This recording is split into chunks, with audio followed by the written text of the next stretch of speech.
WWE creative get away with that? Sting's facing Triple H. Triple H is on a losing streak. Triple H hasn't won a match since WrestleMania 29 back in 2013, the same year Miley dropped Bangers, the album, on iTunes. I mean, come on. I mean, the last time Triple H won a match at WrestleMania was WrestleMania 29. He's lost matches to The Shield. He's lost matches to Daniel Bryan.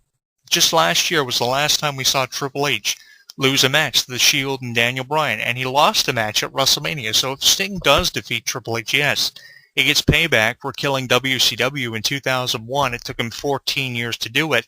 And that's the biggest controversy about this, is how it takes Sting 14 years to finally show up in a WWE ring and go face-to-face with a WWE employee, where WWE faces WCW. And the biggest thing fans are hoping to be derived from Sting versus Triple H is WWE versus WCW all over again, and some sort of alliance being formed by Sting and other WCW alumni, which has no chance of happening, in my opinion. It's either that or an NWO reunion. WCW is dead and buried. I'll go back to that promo Vince McMahon dropped in 2001. He said WCW was dead and buried, so why is it going to resurrect after 14 years, a decade and a half?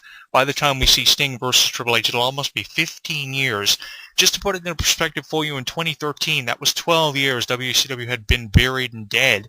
And I interviewed an individual from WCW's power plant, and he was talking to me about how it was the 12th anniversary of the death of WCW and how he couldn't get it out of the back of his mind. And he started talking about how John Cena and The Rock were taking away from the wrestling business because an entertainer was WWE champion going into Cena versus Rock Part 2 at WrestleMania 29, and it should be about WCW. Here's the thing. WCW is dead and buried, and people have to get over that and not expect it to be rekindled just because Sting and Triple H are going one-on-one. And that's supposed to make up for Roman Reigns, Brock Lesnar, and Daniel Bryan this year. Daniel Bryan doesn't even seem to have a place in the match with Brock Lesnar and Roman Reigns, and there's no saying that he will. I'm hoping he will, because it will change the worst WrestleMania main event that I have seen in years put on paper.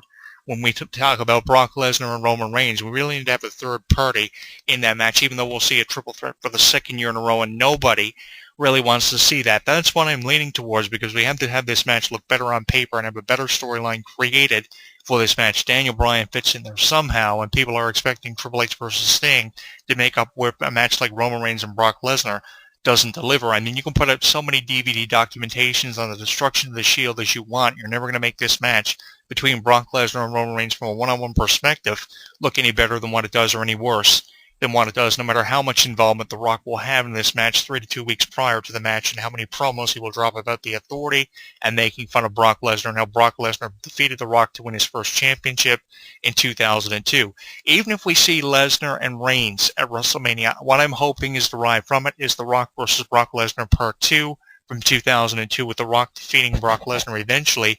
And I'm hoping, even though there's no chance of it happening, I really hold belief The Rock will go on to win the championship, because he never did get a rematch, and we'll have another reign of The Rock as champion in 2015, 2016, whenever it occurs. That's the biggest thing that could come from Reigns versus Lesnar. But even if we don't see that, I'm hoping we see Daniel Bryan thrown in there somehow, because you got to think in the back of your mind, Daniel Bryan just didn't end up in a match with Roman Reigns at Fastlane for no reason. Daniel Bryan fits in there somehow, and you may not agree with having a triple threat match for 2 years in a row, but obviously that's the way they're going with it, because Sting versus Triple H is the proverbial main event. Even if it isn't the last match we see at WrestleMania during the 4-hour event, Sting versus Triple H is basically considered the main event, even if it doesn't happen last in the show. So I really think The Undertaker should come back for the point of there's not really much being offered this year at WrestleMania, but do I think he should be facing Bray Wyatt? Not really, because, I mean, defeating Bray Wyatt really has no purpose. I mean, it just signifies the return of The Undertaker. That's really all it will do. And outside from that, there's really no other reason for The Undertaker to return. I think that when The Undertaker streak ended, that was supposed to be the end of The Undertaker. It was supposed to be the end of The Undertaker for all these years. I go back to a promo that Triple H dropped prior to, I think, the first match he had with The Undertaker during that series of matches he had back in 2011 when it started, and they had that no-holds-barred match. Triple H said that if the streak dies, so does The Undertaker. And I think that was the way it was meant to be for so many years. Now all of a sudden The Undertaker was a reason to come back because of Bray Wyatt, after the streak was considered to be the death of The Undertaker if it eventually ended, which we knew was going to happen at some point. I just didn't expect it to end the way that it did, or as soon as what it did. I was expecting The Undertaker to at least go to WrestleMania WrestleMania 35 with an opponent like Kane or Sting, which I'm still hoping we see. But, I mean, now The Undertaker coming back for WrestleMania, an event that he was undefeated at for so many ungodly years, to just have a match with Bray Wyatt. I mean, where does this really make sense? Does it make sense to you as a wrestling fan? I really want to know how you feel about it. Let me know on our Facebook page at HEW Entertainment and on Twitter at Jonathan Clarke 1, because in my opinion, this match has no purpose. Its purpose was defeated last year with the loss of The Undertaker, and there's really no reason for The Undertaker to face Bray Wyatt. A bunch of promos where Bray Wyatt is supposedly challenging The Undertaker. I mean, who's really going to buy into this? There's not enough time for it. And it makes no sense because its purpose was defeated last year with Brock Lesnar defeating The Undertaker and going 21-1. I'll leave this final thought with you in your mind. Eat, sleep, and conquer the streak. The streak's been conquered. It was conquered by an individual you may not have agreed with, Brock Lesnar. So why does The Undertaker have to face Bray Wyatt? Just to signify a return and eventual match with Sting? I mean, really, where does this make sense to you? Because I can tell you with 100% honesty, it makes no sense to me whatsoever. Join the conversation on our Facebook page at HEW Entertainment, on Twitter at Jonathan Clarke 1. Watch us on YouTube at Jonathan Clarke 22, and subscribe to us on Google+. We are live at HEW Entertainment with the conversation on there. Sign up for our forum. If you haven't signed up for us on social media, what's wrong with you? I have to throw that out to you, because if you haven't, you're missing out on a lot. So make sure you subscribe to us on our Facebook page, HEW Entertainment, on Twitter at Jonathan Clarke 1, and on YouTube at Jonathan Clarke 22. There is so much going on.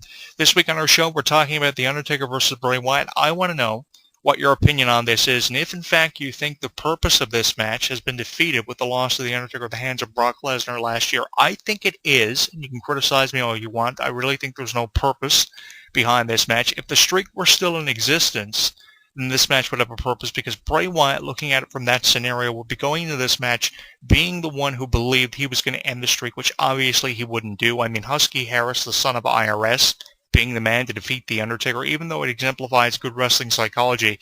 Could you imagine IRS's son defeating The Undertaker? I would never have believed that years ago if The Undertaker streak was still alive and this match were happening. I would have said The Undertaker was a shoe-in to win. But how do you feel about it, and do you think it has a purpose? Underlining, do you think it has a purpose? Let us know on our Facebook page at HEW Entertainment by leaving it for us in a comment on our wall, by tweeting it to us on Twitter at Jonathan Clarke 1, or leaving it for us in the comments of our YouTube channel for this video at Jonathan Clarke 22, which, by the way, has over 51,000 channel views. I've got some Katy Perry on the way for you next, the song she performed at the Super Bowl 49 halftime show. It's Roar for you, and I will see you next week. Don't go anywhere. HEW Entertainment Radio will return with the latest news, music, interviews, discussion, and Jonathan Clarke next. When something takes place in the world of professional wrestling, you know where to go. WrestleZone.com. WrestleZone.com. Covering all the latest breaking news daily. Interactive forums where you can chat with thousands of other wrestling fans. Exclusive editorials and audio features by some of today's top wrestling superstars. Exclusive video content, weekly polls, live play-by-play coverage of every WWE and TNA pay-per-view. And now, featuring WrestleZone Radio, live with news, in-depth discussions, debates, and interviews with wrestling's top stars, past and present. When you think wrestling, think WrestleZone. WrestleZone.com. He considers himself God's gift to wrestling, and millions of his faithful agree. With nearly 4 hours of footage and exclusive commentary and matches, this DVD chronicles Daniel's rise from Chicago's Windy City Wrestling to the Asylum in Nashville, and finally to the top of TNA. TNA Home Video presents Heaven Sent, Hell Bound, the best of Christopher Daniels. Available at most retailers and TNAWrestling.com. Hey, you right there, the one listening to this show.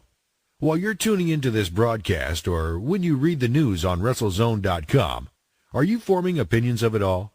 Or do you just agree with everything you see and hear? If you actually have some sort of afterthought, which, by the way, is normal, we want to know what it is. There are thousands of wrestling fans just like you that simply can't hold their thoughts in either, and they let it all out in our interactive forums. You have a voice, so use it. Simply visit forums.wrestlezone.com. Don't just be active, be reactive. in the official WrestleZone.com forums. For all the latest in mixed martial arts, be sure to visit WrestleZone's sister site, SureDog.com, complete with daily news, exclusive video, interviews, live radio broadcast, interactive forums, and the very popular Fight Finder, with bios and complete match-by-match histories of your favorite fighters. SureDog is the only place you need when it comes to mixed martial arts. Visit SureDog.com today. Hi, my name's Adam Nudelman, but I play the Phantom on the radio. I'm here to remind you that, screw that, my book, Mysteries of Wrestling Solved, is available at finer bookstores everywhere. That stupid fake voice, I hate it. I wrote a book along with Sir Adam Kleinberg called Mysteries of Wrestling. It has the questions that you wanted answered. Why does Steve Austin hate Jeff Jarrett? Are referees really blind and stupid and dumb? Who is actually the toughest wrestler in the business outside of the ring? Hulk Hogan, The Rock, Stone Cold Steve Austin, Kamala. We get down and dirty with insider facts you've never read about anywhere else. So what are you waiting for? It makes a great stocking stuffer. You're too short, you buy 3 of them, you get taller, you just stand on them. Mysteries of Wrestling Solved by ECW Press, written by Sir Adam Kleinberg and Adam the Phantom Nudelman. Available everywhere. It's done. The plug is done. I'm done. I didn't sell it well enough. There's naked pictures of China in there. Okay? Thank you. Available now on DVD. John Triton is on the toughest, most important mission of his life. You have a hostage. It's my wife. And with everything on the line, I gotta do something, and I gotta do it now. nothing and no one can stop him. See, I tried to kill this guy twice today. Now, see the Marine in a whole new way with the unrated version. Get more edge of your seat action.